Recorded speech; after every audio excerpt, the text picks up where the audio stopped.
Welcome in my YouTube channel. Today we will cover the remaining portion of AP के इसके ऊपर मैंने एक वीडियो ऑलरेडी बना के यूट्यूब में अपलोड किया हुआ है। अगर आप लोगों ने नहीं देखा हुआ है तो डिस्क्रिप्शन बॉक्स में लिंक आपको मिल जाएगा, वहाँ से जाके आप लोग देख सकते हैं। तो आज हम लोग पढ़ेंगे insertion of M between two numbers. So let's start. Insertion of M between two numbers, किसी भी दो नंबर के बीच में हम लोगों को ए एम इंसर्ट करना है। This is A and this is B, ये दो नंबर है और इनके बीच में मेरे को suppose this is A1 A2 A3 dot dot dot N number insert करने हैं। और जब इन नंबर को इंसर्ट करने पर जब पूरी सीरीज़ को देखेंगे तो ये पूरा सीरीज़ AP में होना चाहिए, ऐसे नंबर चाहिए मुझे। तो now this is first term, this is second term, third term, fourth term, this will be n plus 1 term and this will be n plus 2 term. So we know the general term,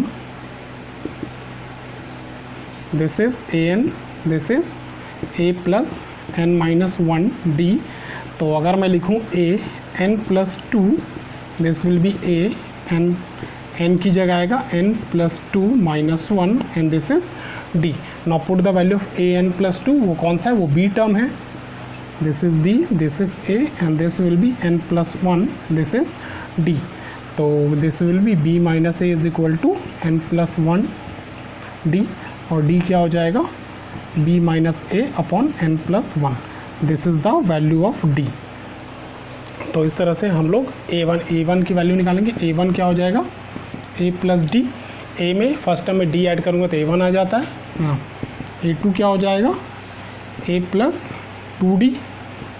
a3 क्या हो जाएगा, a plus 3d। और यहाँ पे हम लोग लिख सकते हैं a प्लस 3 और d की वैल्यू क्या होगी, d की वैल्यू हम लोग यहाँ से पुट कर सकते हैं। This will be b minus a upon n plus 1. So this is A3. तो इसी तरह से जितने भी नंबर्स कहा जाए इंसर्ट करने के लिए किसी भी दो नंबर्स में, तो हम लोग उसको इंसर्ट कर सकते हैं using this formula. I hope आप लोगों को समझ में आया होगा। और नेक्स्ट इसके ऊपर हम लोग एक क्वेश्चन देखते हैं। सपोज़ यहाँ पे कोई भी एक दो नंबर है, 2 to 10 ले लेता हूँ मैं, ठीक है। अब इसके बीच में मेरे को कोई भी दो नंबर पुट, सपोज़ करिए मैं 4 नंबर पुट करता हूँ, मेरे को पुट करना है। तो सबसे पहले मेरे को d निकालना पड़ेगा और d होता है b minus a upon n plus 1. तो d क्या हो जाएगा, what is b, b is 10, a is 2 upon n. कितने नंबर चाहिए मेरे को, 4, तो n is 4 plus 1, this is 8 upon 5. तो दिस इज़ d. तो अब मेरे को a1 चाहिए, तो a1 क्या होगा,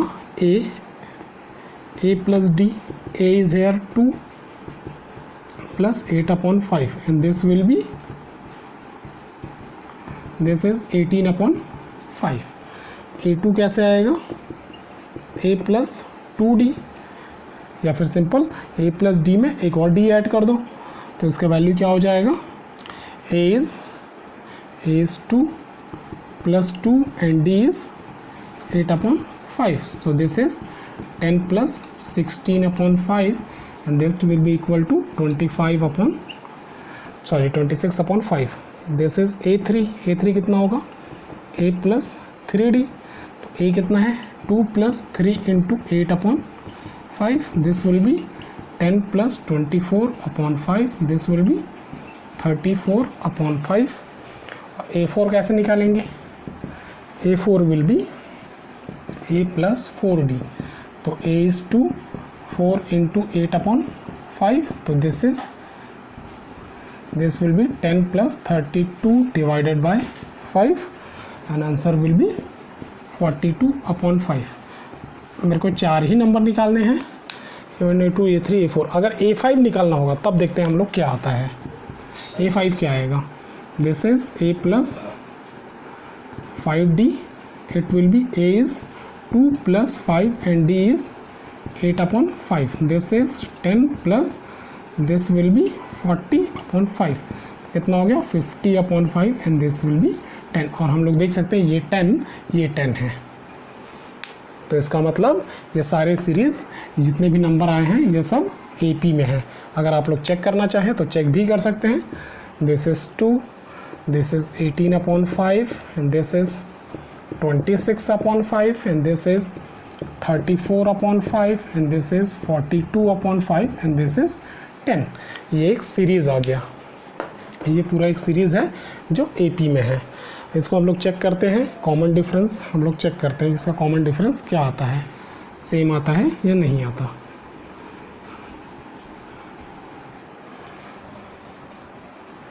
देखिए तो D कैसे आएगा, 18 - 5 - 2 and this is 18 - 10 divided by 5, this is 8/5।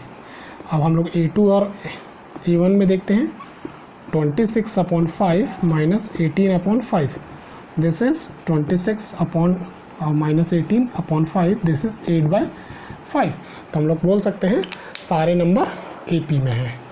तो this is the concept of insertion of two numbers, insertion of n numbers between two numbers. तो ये हो गया insertion of n numbers between two numbers in AP। Next topic हम लोग देखते हैं properties of arithmetic progression. AP की properties क्या क्या होती है, तो हम लोग प्रॉपर्टीज़ देखते हैं।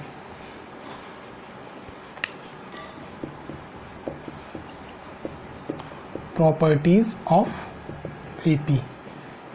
तो प्रॉपर्टीज़ ऑफ AP में फर्स्ट प्रॉपर्टी है, और जैसे मैं सीरीज़ ले लेता हूँ 2, 4, 6, 8, 10, 12, कोई भी एक सीरीज़ ले लिया मैंने। मैं इसमें कोई भी एक कांस्टेंट नंबर ऐड कर देता हूँ, ठीक है, R इन AP। मैं कोई भी एक कांस्टेंट नंबर ऐड कर देता हूँ। सपोज़ करें 3 में ऐड कर देता हूँ, तो it will B 5, it will B 7, it will B 9, 11, 13, 15। अच्छा, इस वाले में कॉमन डिफरेंस कितना था, 2 था। अब हम लोग देख सकते हैं इसमें जो सीरीज़ है this is also in AP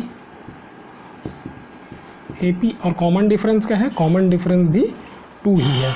तो इसका क्या मतलब हुआ, इसका ये मतलब हुआ कि एक AP सीरीज़ को किसी कांस्टेंट नंबर से हम लोग कांस्टेंट नंबर को उस सीरीज़ में ऐड करते हैं तो वो सीरीज़ AP में ही रहता है, वो सीरीज़ चेंज नहीं होता और उसका कॉमन डिफरेंस भी चेंज नहीं होता। पहले भी 2 था और अभी भी 2 है। तो ये फर्स्ट प्रॉपर्टी है। सेकंड प्रॉपर्टी ये है कि सपोज़ करिए मैं सेम सीरीज़ ले लेता हूँ, मैं ये वाला, अगर मैं इसमें 5 में माइनस कर देता हूँ, इसमें -5 इन अबव सीरीज़, तो हम लोग देते हैं ये 0 हो गया, ये 2 हो गया, ये 4 हो गया, ये 6 हो गया, ये 8 हो गया और ये 10 हो गया। तो हम लोग से देख सकते हैं इसका जो D है वो कितना आएगा, 2 आएगा। तो ये सेकंड प्रॉपर्टी है। अगर कोई एक सीरीज़ AP में है और मैं इसे किसी कांस्टेंट नंबर से सब्ट्रैक्ट कर देता हूँ पूरे सीरीज़ को, तो सीरीज़ फिर भी वो AP में ही रहेगा और उसका कॉमन डिफरेंस भी सेम रहेगा, ठीक है। तो ये सेकंड प्रॉपर्टी है। ओके, अब हम लोग चलते हैं थर्ड प्रॉपर्टी में।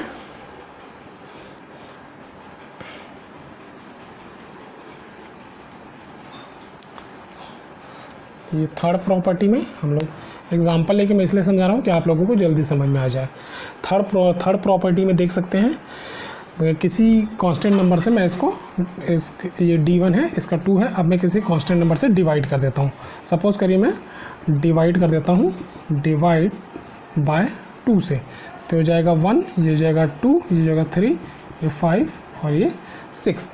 तो अब हम लोग देख सकते हैं कि इस केस में जो D है वो कितना है, दैट इज़ 1। तो इसका मतलब क्या हुआ, जिस नंबर से मैंने डिवाइड किया, किससे डिवाइड किया, 2 से, तो कॉमन डिफरेंस भी उस नंबर से डिवाइड हो गया है। So if a series is divided by a constant k, then series will be in AP and its common difference will be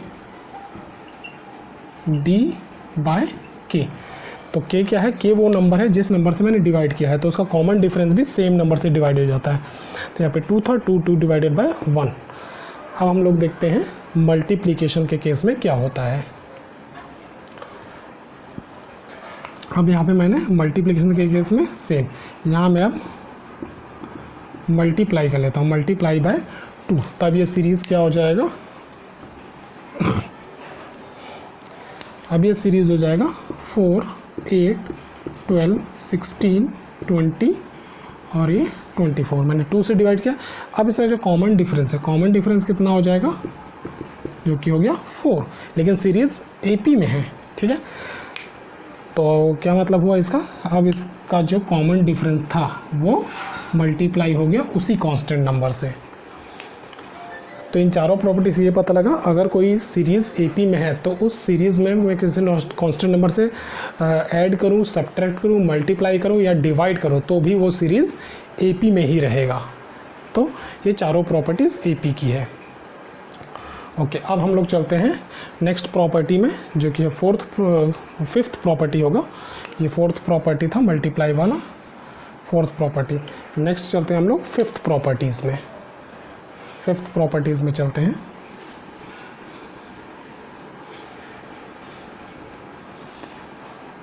suppose ये एक AP सीरीज़ है, मैं इसको थोड़ा और आगे तक ले लेता हूँ, 18 तक, ठीक है। अब इसमें हम लोग देख सकते हैं this is first term, this is nth term, this is n-1, this is second term. तो हम लोग अब मैं मल्टीप्लाई करता हूँ अगर फर्स्ट टर्म और लास्ट टर्म को, कितना आता है 36, second term into second last term,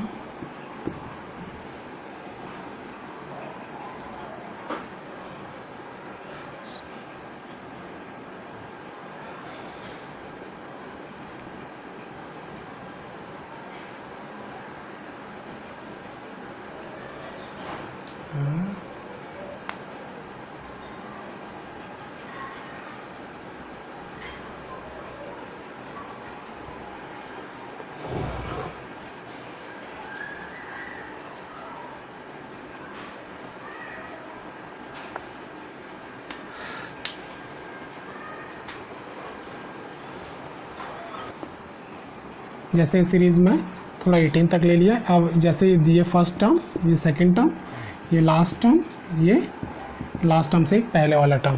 तो इस केस में जैसे कि मैं फर्स्ट सेकंड लास्ट टर्म को फर्स्ट टर्म से ऐड करता हूँ तो कितना आता है 20, सेकंड टर्म को सेकंड लास्ट टर्म से ऐड करता हूँ तो कितना आता है 20, नेक्स्ट तो ये आता है 20, तो ये आता है 20। अब यहाँ 10 है तो 10 इधर से भी सेम पोजीशन, इधर से भी सेम पोजीशन, तो 10 to 10 ऐड करेंगे तो 20। तो इसका मतलब ये है, ये एक प्रॉपर्टीज़ ऑफ AP है। AP में अगर first term plus last term is equal to second term plus second last term, third term plus third last term, fourth term plus fourth last term, इस तरह से जाते जाएंगे तो सबका सम इक्वल आएगा। और ये प्रॉपर्टी होता है AP की। This is the fifth property of AP। I hope आप लोगों को समझ में आ गया होगा। अब हम लोग चलते हैं नेक्स्ट प्रॉपर्टीज़ में, जो कि है सिक्स्थ प्रॉपर्टी।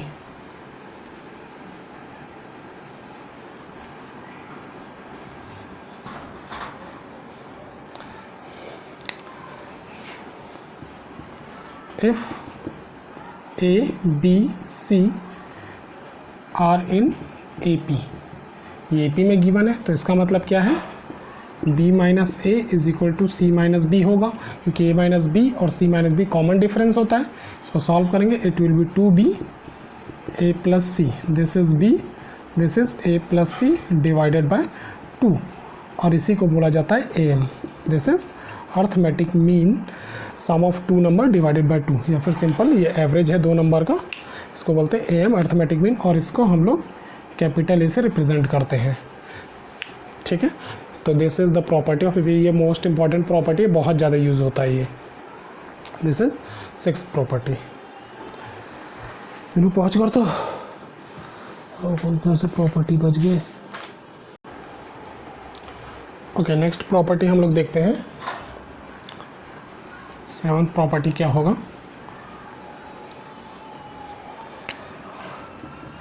जैसे कि हम लोगों ने सम का जो फॉर्मूला देखा है, सम का फॉर्मूला होता है n/2 2a प्लस n-1d। ये सम का एक फॉर्मूला होता है जिसको हम लोग यूज़ करते हैं। इसको अगर हम लोग थोड़ा सा चेंज कर लें, Sn is equal to n/2 into 2a plus n/2 into n-1d। देखिए कितना इजी हो जाएगा ये, मैं इसको करके दिखा दूँ। Na प्लस इसको मल्टीप्लाई करिए, it will B n²/2 d minus n/2d। अब इसमें से हम लोग इसमें और इसमें से हम लोग n कॉमन ले लेते हैं, तो n कॉमन लेने पे आ जाएगा a minus d/2 plus this will be, अगर इसमें से d/2 दिस इज n²।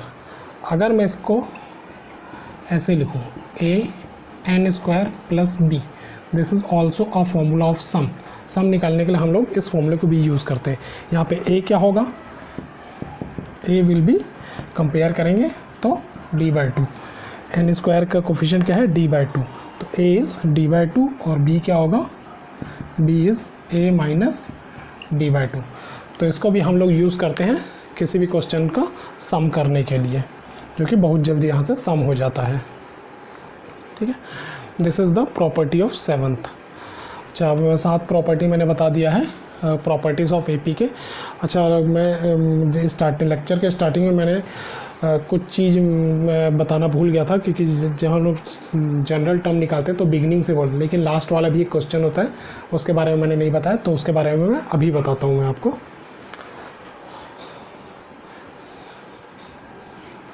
यहाँ पे हम लोग देखते हैं कि nth term from the end कैसे निकलता है।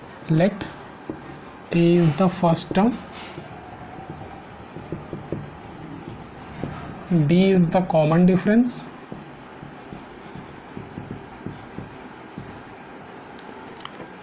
and having m terms in a AP series, so its nth term from the end will be m minus n plus 1th term. तो जो एंड से nth टर्म होगा, and से जो यहाँ से nth टर्म होगा वो बिगनिंग से m minus n plus 1th term होगा। तो ये कैसे निकलेगा, t m minus n plus 1th term is a plus जो टर्म निकालना वो टर्म लिखा जाता है m minus n plus 1 minus 1 into D. तो ये कैंसिल हो जाएगा, so this will be a plus m minus n d। This is the t m minus n plus 1th term, मतलब nth टर्म है ये from the and, from the and. लेकिन अगर इसी में क्वेश्चन हो, जैसे कि मैं सिंपल एग्जांपल दे देता हूँ, 1 2 3 4 5 6 अप टू 100, तो इसका 67th term, find its 67th term from and, मतलब इस एंड से मुझे 67th टर्म निकालना है। तो कैसे निकलेगा, उस केस में हम लोग क्या फॉर्मूला यूज़ करेंगे, t 67th term from the end. तो स्टार्टिंग से कौन सा टर्म होगा, 67th term from end is equal to कितना होगा, दिस इज 100 टर्म है इसमें, 100 माइनस 67 प्लस 1, तो कितना हो गया ये 34th टर्म। 34th टर्म होगा ये स्टार्टिंग से, तो a 34th टर्म क्या हो जाएगा, t 34th term is a plus 33d, बाकी a is 1 33 and d is also 1, this is 34th। तो 67th टर्म इस साइड से जो होगा वो 34th होगा। इसके अलावा इसको हम लोग एक और मेथड से कर सकते हैं, और वो मेथड ये है nth टर्म फ्रॉम एंड। उसके लिए फॉर्मूला ये होता है this is am minus n minus 1d। ठीक है, am क्या होगा, am ये वाला नंबर होगा, जो लास्ट का नंबर होगा वो फर्स्ट टर्म बन जाएगा। जब हम लोग फर्स्ट लास्ट से निकालते हैं तो जो लास्ट का नंबर होगा वो फर्स्ट टर्म हो जाएगा, और d वही होगा, d को हम लोग माइनस d से रिप्लेस कर देंगे। तो चलिए पुट करते हैं, am इज़ 100 माइनस n कौन सा टर्म निकालना है हम लोगों को, 67th टर्म निकालना है, और d इज़ 1। तो this is 100 minus 66 and this will be 4 and this is 34। तो 34 आएगा। तो आंसर इज़ 34 नंबर जो होगा वो लास्ट से 67th टर्म होगा। तो ये दो मेथड है निकालने के इसके, तो ये है और एक ये मेथड है। तो जो भी मेथड आपको अच्छा लगे वहाँ से आप लोग निकाल सकते हैं। ओके, इसके अलावा एपी की प्रॉपर्टीज़ हैं, प्रॉपर्टीज़ में ऑलरेडी बता चुका हूँ मैं आपको। एप्लीकेशंस, एपी के एप्लीकेशंस आप लोग 10th क्लास में ऑलरेडी पढ़ के आ चुके हैं, और वही कुछ क्वेश्चंस यहाँ पे नए टाइप के हैं जो कि 11th क्लास में यूज़ होंगे। और एपी का कैसे यूज़ होगा वो उसमें दिया हुआ है, आप लोग किसी भी बुक से उसको सॉल्व कर सकते हैं। Okay, thank you for watching my channel. अगर लेक्चर अच्छा लगा होगा तो सब्सक्राइब कीजिए, लाइक कीजिए एंड शेयर कीजिए। Thank you.